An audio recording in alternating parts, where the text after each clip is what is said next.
Well, hello, Andrew again, and it's episode 87.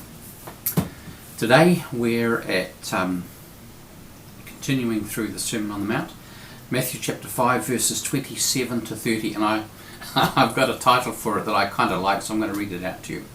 It's Heaven Bound and Short on Body Parts. Okay, so here we have the text, Matthew chapter 5, verse 27. You have heard that it was said, you shall not commit adultery. But I say to you that everyone who looks at a woman with lust has already committed adultery with her in his heart. If your right eye causes you to sin, tear it out and throw it away. It is better for you to lose one of your members than for your whole body to be thrown into hell. And if your right hand causes you to sin, cut it off and throw it away. It is better for you to lose one of your members than for your whole body to be thrown or to go into hell. Now, at first glance, the words of Jesus look to be really harsh. Is he serious? Does he expect to be taken literally? People actually gouging out their own eyes? Cutting off their own hands? Or is it overblown rhetoric? Surely it must be. Well, I think in a way it is. But I think Jesus is actually pointing to something very deep. And as I've reflected on it, it seems to me that he's indicating that what might appear to us to be reasonably harmless can ultimately lead to tragic consequences if left unchecked, if left unconfronted, if left unremediated. We need to consider how we get from looking lustfully at someone to actually committing adultery with them. And it might seem like it's a big step, but in fact it's a process that unfolds. And it seems to me that Jesus is pointing out that once an idea has been planted, it's like a seed. And at this point it's only a seed. Yet when the seed is watered and given the right conditions, they tend to have a habit of germinating and then growing and becoming much more than just a dead, dormant seed. In fact, once the things has germinated and started growing, stopping the growth can be difficult. Given the right environment, it will just continue to grow. So what, you may ask, does germinating seeds, which doesn't appear anywhere in the narrative, I give you that, have anything to do with gouging out eyes and cutting off hands? I'm simply using the seed as an analogy. Look lustfully is the seed. And if it's kept in a cold, dark, dry place, nothing is likely to happen. But add some water and some warmth, add some nutrients and sunlight, and a full-grown plant is on its way. Tragedies often start small. As I've been saying throughout this series, it's the small things that matter. They're often the seeds for what follows. We reap what we sow. When Jesus calls us to pluck out our eye or cut off our hand, he's stressing the importance of danger in which we stand. Even though, or especially since we don't see it. Is he asking us to do this literally? No. But he is pointing out that we'd be better off if we did than follow the path that is going to lead us to disaster and ongoing misery.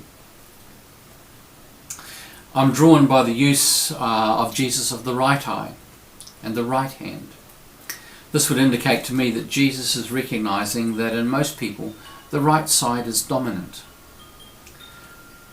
He seems to be pointing to the danger of allowing certain behaviors to become dominant. They will simply take over, watering and nurturing the seed and encouraging, by doing nothing to prevent it, to grow. And as I've reflected on this, it seems to me that there's a place where what we call the cycle of addiction kicks in. The cycle of addiction starts with a sense of dis-ease, that there's something not right, there's something about me that is not right, there's something missing in my life, or that I'm not enough.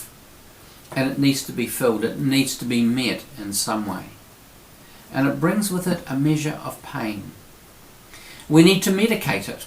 We need to medicate the pain in some way so that we'll feel better. And when we do that, it gives us momentary release.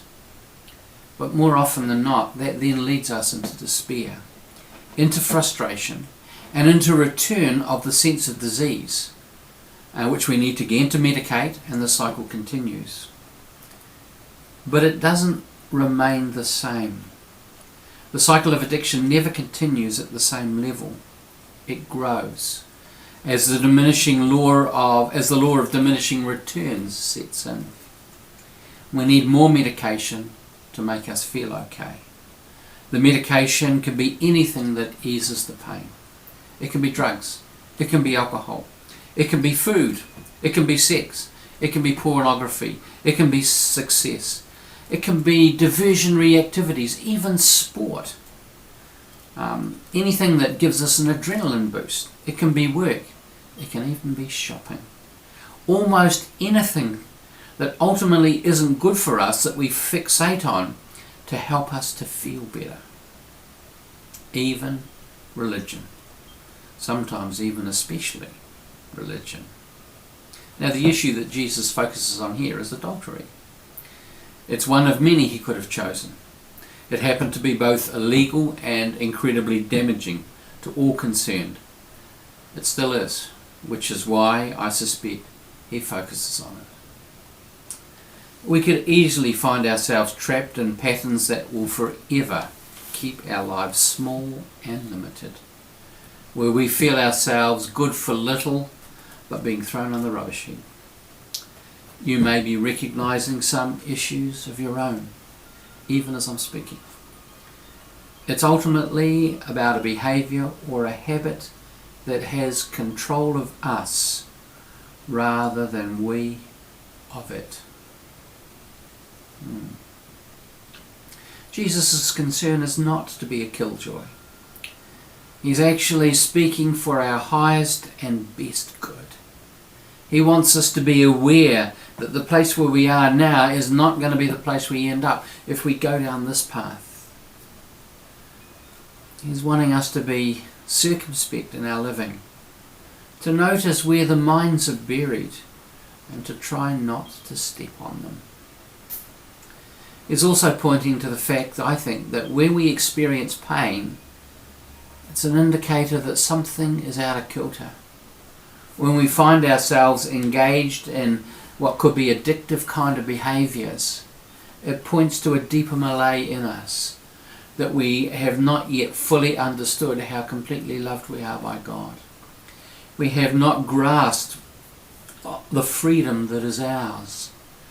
And it's pointing us to a reality that the solution is not where we're looking for it. It is only a temporary fix that will actually make matters worse. So, God bless you.